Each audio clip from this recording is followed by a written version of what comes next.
Hello guys, welcome back to my YouTube channel. I hope आप लोग बहुत अच्छे होंगे। तो चलिए आज हम लोग देखते हैं स्टैटिक जीके पोर्शन से शास्त्रीय भाषा और नृत्य। ठीक है, आजकल लगभग सभी एग्ज़ाम में जो भी एग्ज़ाम चल रहे हैं या फिर होने वाले हैं उसमें स्टैटिक जीके का बहुत बड़ा रोल होता है। तो आज हम लोग पहला टॉपिक देखेंगे शास्त्रीय भाषा और नृत्य। ये थोड़ा सा बड़ा टॉपिक है तो इसको हम लोग दो भाग में समाप्त करेंगे। पहला भाग आज हम लोग देखते हैं, ठीक है। इसका और एक दूसरा भाग मैं वीडियो बना दूंगा। तो चलिए देखते हैं पहला क्या है, शास्त्रीय भाषा और नृत्य। शास्त्रीय भाषा, तो भाषा क्या होता है? सबसे पहले भावनाओं विचारों को अभिव्यक्त करना, मतलब भावनाओं और विचारों को अभिव्यक्त करना क्या कहलाता है? भाषा कहलाता है। ठीक है, वहीं बात करेंगे भाषा का, तो भाषा संविधान के भाग 17, याद रखिएगा भाग 17 में राजभाषा का उल्लेख किया गया है। ठीक है, भाग 17 में किसका उल्लेख किया गया है? राजभाषा का उल्लेख किया गया है। भाग 17 का बात करेंगे तो आर्टिकल कितने से कितना तक? तो 343 से 351 तक भाषा को उल्लेख किया गया। ठीक है, तो 343 क्या बोलता है? 343 संघ की राजभाषा होगी एक। ठीक है, तो 344 बोलता है कि राजभाषा के लिए एक आयोग का गठन किया जाएगा। ठीक है, 344 याद रखिएगा, राजभाषा के लिए एक आयोग का गठन किया जाएगा। और 351 क्या बोलता है? 351 बोलता है हिंदी का विकास किया जाएगा। तो डायरेक्ट क्वेश्चन यहाँ से पूछ देते हैं कि पूछा जाता है कि हिंदी का विकास किस आर्टिकल में किया गया है? तो 351। ठीक है, याद रखिएगा। वहीं बात करेंगे आयोग का गठन किया जाएगा मतलब 344 के तहत। तो सबसे पहले 1955 ईस्वी में बीजी खरे आयोग का गठन किया गया था, बाल गंगाधर खरे आयोग। ठीक है, इसके अध्यक्ष कौन थे? बाल गंगाधर अध्यक्ष नहीं थे, ये बाल गंगाधर के नाम पर ये आयोग का गठन किया गया था सबसे पहले 1955 ईस्वी में। याद रखिएगा, कभी पूछ सकता है क्वेश्चन। देखते हैं आगे कुछ महत्वपूर्ण बिंदु। ठीक है, तो हिंदी को 14 सितंबर 1949 को राजभाषा बनाया गया, पहला पॉइंट है ये। दूसरा है राजभाषा विभाग गृह मंत्रालय के अधीन कार्यरत है।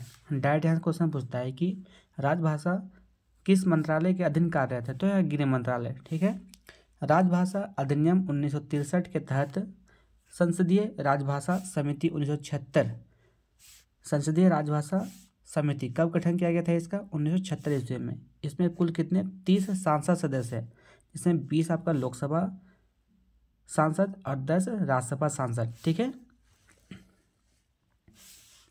नेक्स्ट है वर्तमान संसदीय राजभाषा समिति के अध्यक्ष वर्तमान अभी कौन है? अमित शाह, क्योंकि ये गृह मंत्रालय के अधीन आता है। तो गृह मंत्रालय के अभी सबसे हेड मंत्री कौन है? तो अमित शाह, तो अमित शाह ही होंगे अध्यक्ष। ठीक है, देखते हैं आगे अनुसूची। देखिए भाषा का उल्लेख अनुसूची में किया गया है, तो संविधान में भाषा का उल्लेख किया गया है अनुसूची 8 में। ठीक है, तो मूल संविधान का बात करेंगे तो 26 जनवरी 1950 ईस्वी में 14 भाषा जोड़ा गया था। इसमें कितना भाषा जोड़ा गया था? 14 भाषा। लेकिन वर्तमान में कितने भाषा हैं? तो 22 भाषा है, याद रखिएगा। ठीक है, चलिए नेक्स्ट देखते हैं 8 नई भाषा कौन कौन सी? तो 15वीं भाषा की बात करेंगे तो 21वां संविधान संशोधन 1967 ईस्वी में सिंधी भाषा जोड़ा गया। ठीक है, 16, 17, 18 ये भाषा कब जोड़ा गया था? तो 71वां संविधान संशोधन, यहाँ से याद रखिएगा 71वां संविधान संशोधन 1992 में। नमक, इसका ट्रिक क्या है? नमक। ठीक है, न से नेपाली, म से मणिपुरी और क से क्या हुआ? कोंकणी। तो 1992 ईस्वी में नमक, मणिपुरी और कोंकणी भाषा जोड़ा गया था। वहीं बात करेंगे आगे तो 19 से 22 92वां संविधान संशोधन, इसको याद रखने का ट्रिक ये है 21 में 71 जोड़ दीजिए तो कितना आ जाएगा? 92 आ जाएगा ना। तो इसमें कितने भाषा जोड़ा गया था? 4 भाषा को। इसका ट्रिक क्या है? बोडो मास, तो बो से बोडो, डो से डोंगरी, म से मैथिली और स से संताली। तो ये 2003 ईस्वी में जोड़ा गया था। तो वर्तमान अभी कितने भाषा हैं? 22 भाषा है। ठीक है, कुछ इंपॉर्टेंट डेट देख लेते हैं। तो भाषा संबंधित दिवस बात करेंगे तो हिंदी दिवस 14 सितंबर को, विश्व हिंदी दिवस 10 जनवरी को अंतर्राष्ट्रीय मातृभाषा दिवस 21 फरवरी को मनाया जाता है। ठीक है। पहला विश्व हिंदी सम्मेलन कब हुआ था? तो इसको याद रखिएगा, 10 जनवरी 1975 ईस्वी में कहाँ हुआ था? नागपुर, महाराष्ट्र में हुआ था। ठीक है। चलिए देखते हैं अब शास्त्रीय भाषा। हम लोग का टॉपिक यही है, शास्त्रीय भाषा। तो शास्त्रीय भाषा क्या होता है? तो 5 फरवरी 2014 को संस्कृति मंत्रालय के अनुसार इसका आधार क्या दिया गया था कि भाषा की मूल्यवान विरासत हो, मतलब वो भाषा का कोई मूल्यवान विरासत हो, भाषा का इतिहास 1500 से 2000 वर्ष पुराना हो, मतलब पुराना हो 1500 से 2000 वर्ष पहले तक उनका कुछ विख्यात हो। ठीक है। तो भाषा का साहित्य मौलिक मतलब ओरिजिनल हो, अर्थात उस भाषा की उत्पत्ति किसी अन्य भाषा से ना हुई हो। ठीक है। हिंदी भी शास्त्रीय भाषा हो सकता है, लेकिन हिंदी भाषा का ये उत्पत्ति हुई किस भाषा से? संस्कृत भाषा। तो इसीलिए हिंदी हम लोग का शास्त्रीय भाषा में नहीं है। ठीक है। बात करेंगे वर्तमान में भारत में 11 शास्त्रीय भाषा है। तो 6 तो पहले थे, लेकिन 5 को अक्टूबर 2024 में शामिल किया गया। ठीक है, 5 भाषा को। तो पहले 6 कौन कौन थे? तो तमिल, पहला तमिल 2004 ईस्वी में, संस्कृत 2005 ईस्वी में, तेलुगु 2008 ईस्वी में, कन्नड़ 2008 ईस्वी में, मलयालम 2013 ईस्वी में और उड़ीसी 2014 ईस्वी में। इसका ट्रिक ये भी है, देखिए इसका ट्रिक क्या है? मिल से तेल का माओ। तो ये हो गया इसका ट्रिक। लेकिन अभी एक बार में ही इतने भाषा को 5 भाषा को जोड़ा गया। कौन कौन सा? प्राकृतिक, पाली, मराठी, असमिया और बंगाली। ठीक है। तो याद रखिएगा 5 भाषा को अभी जोड़ा गया है। तो वर्तमान अभी कितने भाषा हैं? तो 11 शास्त्रीय भाषा है। ठीक है। अब हम लोग मेन टॉपिक देखते हैं, शास्त्रीय नृत्य। तो शास्त्रीय नृत्य क्या होता है? शास्त्रीय नृत्य, तो परिभाषा देख लेते हैं इसका।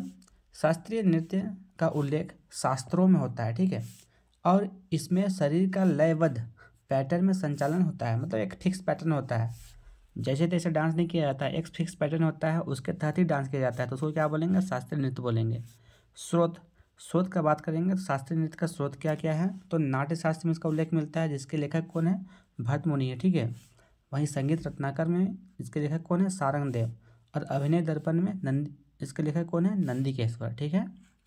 ये क्वेश्चन पूछता है बार बार, इंपॉर्टेंट है, याद रखिएगा। तो father of modern Indian dance के जनक, मतलब आधुनिक भारतीय नृत्य के जनक कौन है? तो उदय शंकर। ये नाम आप लोग हमेशा याद रखिएगा। उदय शंकर, इनको पद्म भूषण कब मिला था? 1971 ईस्वी में। आजकल पद्म विभूषण से बहुत सारे क्वेश्चन पूछे जाते हैं। तो पद्म विभूषण कब मिला था? 1971 ईस्वी में। ठीक है। चलिए नेक्स्ट देखते हैं, आगे देखते हैं। वही बात करेंगे संगीत नाटक अकादमी के अनुसार भारत में 8 शास्त्रीय नृत्य हैं। इसके स्थापना, संगीत नाटक अकादमी की स्थापना कब किया गया था? 1953 ईस्वी में। ठीक है। इसका हेडक्वार्टर कहाँ है? दिल्ली में। 1953 ईस्वी में संगीत नाटक अकादमी का गठन किया गया था, जिसका हेडक्वार्टर कहाँ है? दिल्ली। ठीक है। बात करेंगे वही 8 शास्त्रीय नृत्य कौन कौन से हैं? तो पहला है भरतनाट्यम, ये कहाँ है? तमिलनाडु में। दूसरा मोहिनीअट्टम, ये केरल में है। तीसरा है कथकली, ये भी केरल में है। चौथा है मणिपुरी, नाम से ही पता चल रहा है मणिपुर में है। 5वां है कुचिपुड़ी, ये आंध्र प्रदेश में है। 6ठा ओडिसी, उड़ीसा में। 7वां कथक, उत्तर भारत में। और नवीनतम कौन है? सत्रिया, ये असम में है। ठीक है। किनके अनुसार था ये? संगीत नाटक अकादमी के अनुसार। सॉरी। संस्कृति मंत्रालय ने छऊ नृत्य को, देखिए इंपॉर्टेंट है ये, संस्कृति मंत्रालय ने छऊ नृत्य को भारत का 9वां शास्त्रीय नृत्य का दर्जा प्रदान किया गया है। तो जब तक नहीं बोलेगा कि संस्कृति मंत्रालय के अनुसार कितने शास्त्रीय नृत्य हैं, तब तक हम लोग क्या देना है? 8 ही देना है। अगर वहाँ संस्कृति मंत्रालय अगर ऐड किया हुआ रहेगा, लिखा हुआ रहेगा, तो हम लोग वहाँ 9 देना है। ठीक है। तो छऊ नृत्य का बात करेंगे तो छऊ नृत्य ये 3 शैली है, इनके मुख्य 3 प्रकार की शैली है। पहला है मयूरभंज शैली, दूसरा पुरुलिया शैली और तीसरा सरायकेला शैली। सरायकेला ये झारखंड में पुरुलिया ये पश्चिम बंगाल में, और मयूरभंज शैली ये कहाँ, उड़ीसा में। मयूरभंज मतलब मयूरभंज से ही अभी कौन है हमारे के राष्ट्रपति द्रौपदी मुर्मू जी कहाँ से बिलोंग करती है वो मयूरभंज से बिलोंग करती है, ठीक है। चलिए आगे देखते हैं।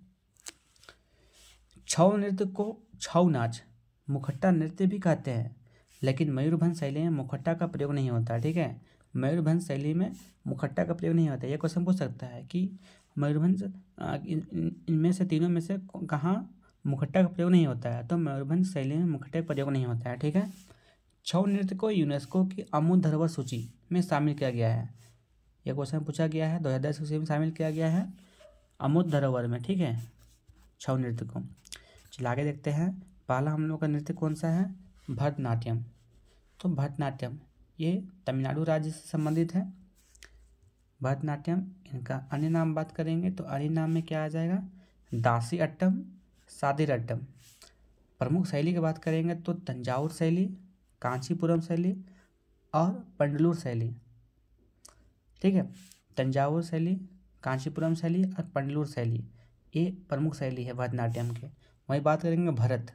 भरत इनका डिफिनेशन क्या होता है, भ से भाव हो गया, र से राग हो गया और त से ताल हो गया, एक्सप्रेशन, म्यूजिक और पैटर्न। ये भरतनाट्यम का मोटा मोटी डिफिनेशन है। देखिए ये क्वेश्चन बहुत बार बार पूछा जाता है कि अलारिपू। अलारिपू मतलब इसका मतलब क्या होता है, शुरुआत, और तिल्लाना इसका मतलब होता है अंत। डायरेक्ट क्वेश्चन पूछता है कि अलारिपू शब्द कौन से नृत्य में मिलते हैं, तो डायरेक्ट क्वेश्चन पूछेगा तो भरतनाट्यम, ठीक है। अलारिपू और तिल्लाना भरतनाट्यम के अभिन्न अंग है, ठीक है। और नृत्य सिखाने वाले गुरु को क्या बोलते हैं, नट्टुअर बोलते हैं, ठीक है। नृत्य सिखाने वाले गुरु क्या बोलते हैं, नट्टुअर। भरतनाट्यम का उल्लेख अभिनय दर्पण, जो किनका बुक है, नंदीकेश्वर का, ठीक है, अभिनय दर्पण में मिलता है। इस नृत्य में 3 अंगुलियों से क्या बनाया जाता है, ओम की आकृति बनाई जाती है, ओके। चलिए देखते हैं पहला भरतनाट्यम। हम लोग सिर्फ ये वीडियो में भरतनाट्यम को देखेंगे, इसका अगला पार्ट आएगा उसमें हम लोग बाकी सातों शास्त्रीय नृत्य है उनके बारे में जानेंगे, ठीक है। क्योंकि अगर इसी में कर देंगे बहुत बड़ा वीडियो बन जाएगा, ठीक है। तो आप लोग अच्छा से करके देख लीजिएगा और नोट कर लीजिएगा। तो भरतनाट्यम नृत्य को पुनर्जीवित करने का श्रेय किनको जाता है, तो ई कृष्ण अय्यर और रुक्मणी देवी अरुंडेल को जाता है, ठीक है। नाम याद रखिएगा, ई कृष्ण अय्यर और कौन है, रुक्मणी देवी अरुंडेल, ठीक है। इनके प्रमुख कलाकार बात करेंगे तो सबसे पहले क्या नाम आता है, रुक्मणी देवी अरुंडेल।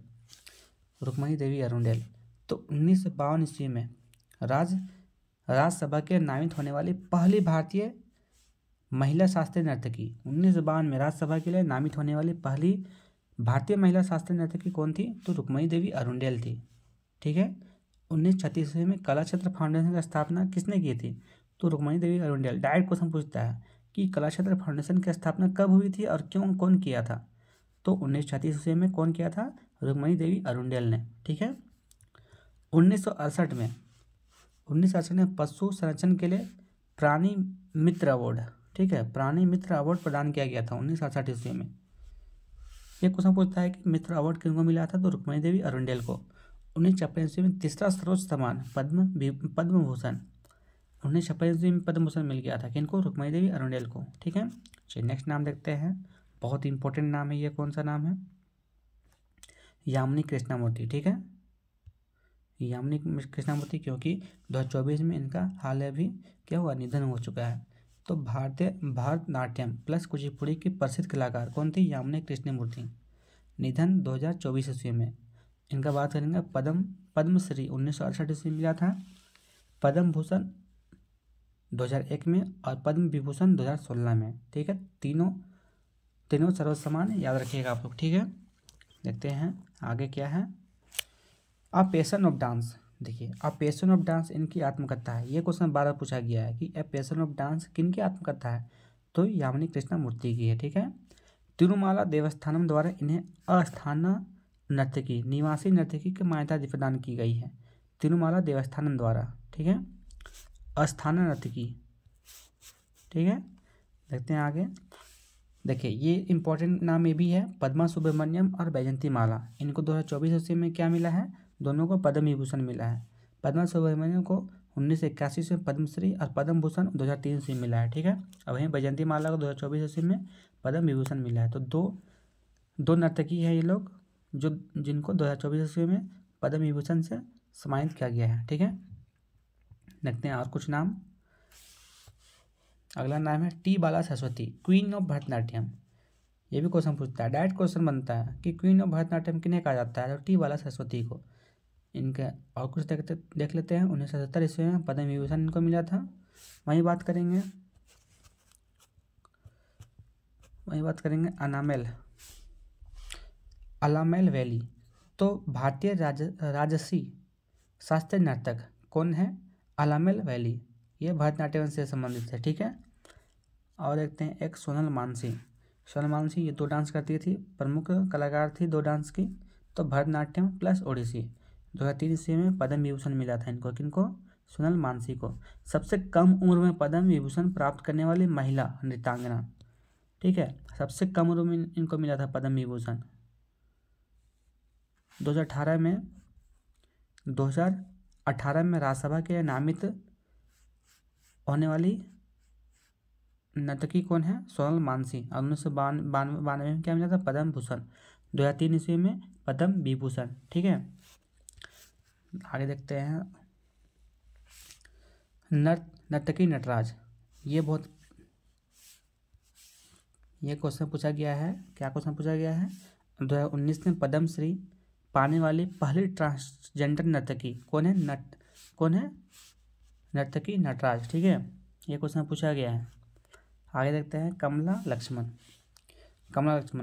1953 में महारानी एलिजाबेथ द्वितीय के राज्याभिषेक समारोह में आमंत्रित किया गया था। किनको किया गया था, कमला लक्ष्मण को। नाम याद रखिएगा, कमला लक्ष्मण को 1953 में महारानी एलिजाबेथ द्वितीय के राज्याभिषेक के दौरान कौन सी नर्तकी को आमंत्रित किया गया था, तो कमला लक्ष्मण थी, ठीक है, कमला लक्ष्मण।